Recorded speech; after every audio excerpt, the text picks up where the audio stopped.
자, 숨진 이 구미 3세 여아의 외할머니로 알려졌다가 유전자 검사 결과 친모로 밝혀졌던 이 성모 씨의 첫 재판이 열렸습니다. 자, 재판에 출석했던 석 씨 모습 전해주시죠. 네, 석 씨가 재판에 들어오는 모습, 호송차가 오늘 오전 9시 반에 들어오는 모습이 지금 나오고 있습니다. 석 씨가 이제 수의를 입고 긴 머리를 늘어뜨리고 내리는 모습인데 이때 묵묵부답이었다고 합니다. 특별한 말은 없이 침묵했다고 해요. 취재진이 억울한 점 있으면 한마디만 해주십시오 이렇게 물어봤지만 별다른 답변을 하지 않고 법정으로 들어갔습니다.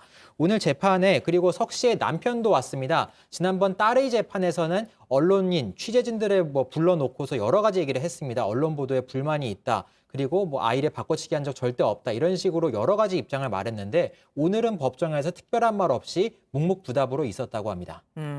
이 정인이 이 양모 재판 때도 그렇고 오늘도 법정 밖에서는 이 성모 씨에게 법정 최고형을 선고하라 뭐 이런 시위가 있었다면서요? 예, 법원 앞에서는 이 아동학대 방지협회 회원들이 이른 아침부터 이제 나와서 피켓 등을 준비해서 저런 식으로 나와서 저런 행동들을 했는데요. 이 방임은 살인 행위입니다.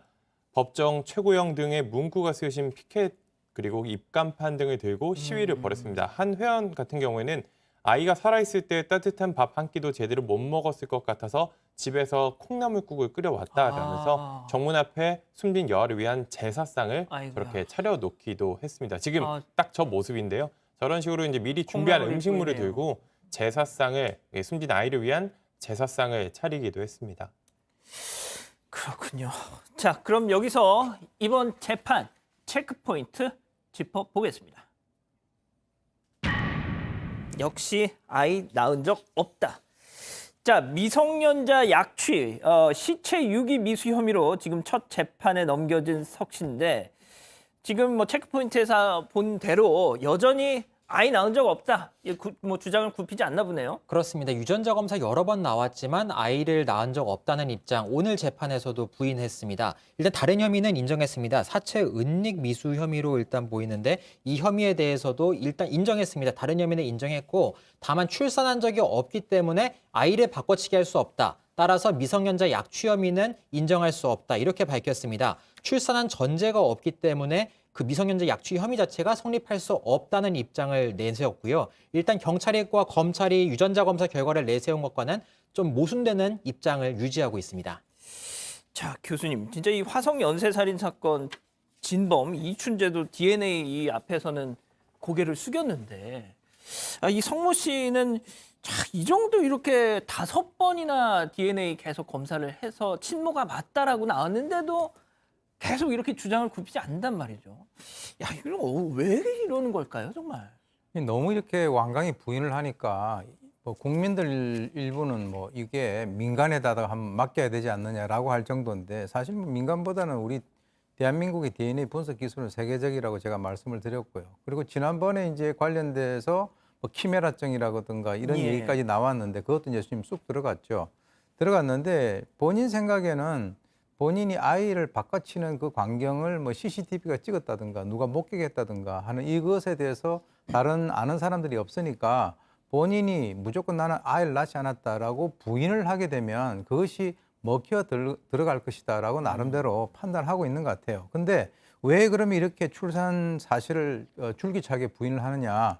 이 출산 사실을 인정을 하게 되면 이 스테이지 2가 돼요. 그 다음 단계로 넘어간다는 거예요. 그러니까 그러면 그 아이는 지금 현재 어디에 있지? 그리고 어떻게 됐지? 라고 하는 것이 이제 본인이 그건 설명을 해야 될 부분들이기 때문에 그렇죠. 여기에서는 끝까지 부인을 해야만 그 뒤쪽까지 가지 않는다라고 하는데 글쎄요. 제가 볼 때는 나중에 이 재판 단계에서 만약에 이렇게 끝까지 명백한 과학적인 사실에 대해서 부인을 하게 되면 여러 가지 어떤 본인에게 불이익이 갈 수 있는 그런 상황도 생각을 해야 될 것 같습니다. 아무래도 뭔가 그걸 인정하는 순간 교수님 말씀하신 대로 뒤이어서 계속 밀려올 이런 불이익들이 좀 생각이 나겠죠. 본인 입장에서도.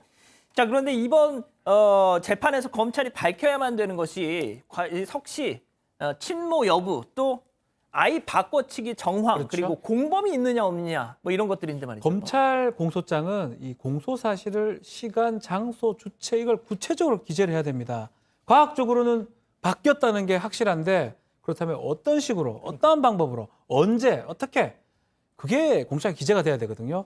그러다 보니까 일단 기재는 하긴 했는데 대략적 기재밖에 불가능합니다. 바뀐 거는 확실하지만 시간이나 방법이 잘 알 수 없기 때문에 지금 검찰 입장에서는 2018년 3월 정도부터 4월 1일 사이에 산부인과에서 바뀌었을 것이다 라고 하면서 아마 추정 정도 하고 있어요. 통상 불상의 방법이라고 이렇게 기재를 많이 하는데요. 알 수 없는 방법이라고 기재를 하는데 모자 동실 신청 방법으로 김 씨가 출산 여하를 밖으로 유출했을 것이다 라고 얘기했습니다. 이거는 추정입니다. 예. 그래서 불상의 방법을 했지만 했다면 이런 방법으로 했을 것이다 라고 하고 판사도 이걸 질문해요.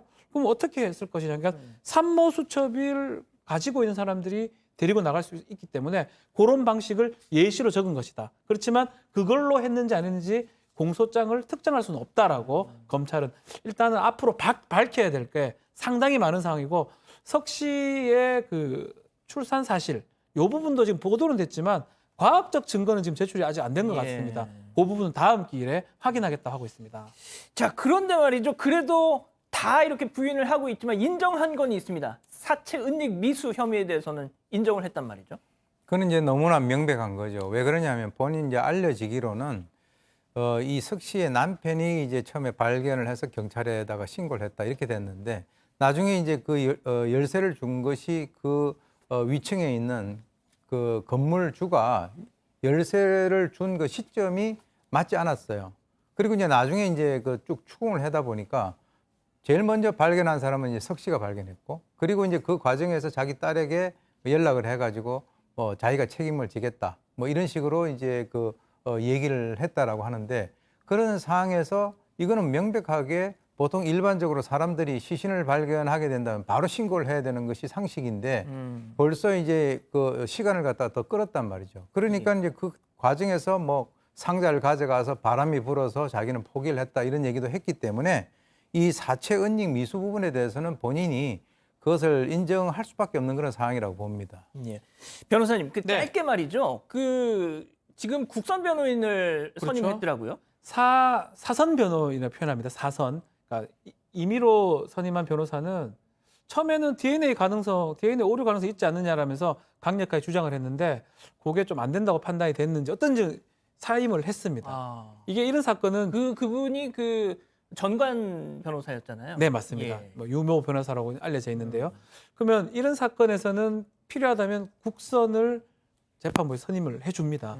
국선 변호인이 선임이 됐는데 사건 맡은 지 얼마 되지 않았기 때문에 기록 파악이 좀 안 된 것 같고요. 그랬겠네요. 뭐 예. 그러다 보니까 국선 변호인이 앞으로 할 건데 만약에 사선으로 이 유 씨가 석 씨가 얘기를 한다면 바뀔 가능성이 있는데요. 재판부에서 혹시 사선하겠냐 하니까 아니요라고 하는 거 봤을 때는 어허. 이 국선으로 갈 가능성이 많고요. 다만 국선 변호사가 재판 기록이라든지 보기 위해서 3주간 시간을 좀 달라고 했고요.